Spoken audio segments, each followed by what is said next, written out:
Arrange ম্যারেজের প্রভাব। উফ, বাইরে কি গরম। বাবু রে বাবু, তোর বউয়ের মুখে একটু লাগাম দে বাবু, লাগাম দে, বুঝলি তো? কেন, কি হয়েছে মা? কি বলবো রে বাবু, তুই বাড়িতে থাকিস না আর তোর বউয়ের মুখ যদি দেখিস কাইচির থেকেও বেশি ধার। কিন্তু মা, আপনিও তো কিছু কম করেন না। আপনার ছেলে বাড়ি আসতে না আসতে কুটকা চালি। দেখেছিস বাবু, দেখেছিস তোর সামনে আমাকে এমন কথা বলছে। তোমার এত বড় সাহস যে তুমি আমার মায়ের সঙ্গে এমন ব্যবহার করো? দাঁড়াও, আজ তোমার ভালোভাবেই হচ্ছে।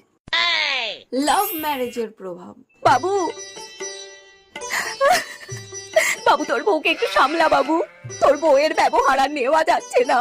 কেন মা, কি করেছো? তোর মুখের কথা দিস রে বাবু। আরে বেবি, দেখেছো বেবি, দেখেছো তোমার মা সারা দিন আমার সঙ্গে এমন করে, তুমি এসেছো বাড়ি আর অমনি আমার ব্যাপারে তোমায় ভুলভাল কথা বলছে। মা কি সমস্যা বলো তো তোমার? তুমি কি চাও না যে আমরা সুখে থাকি? চলে এসো বেবি।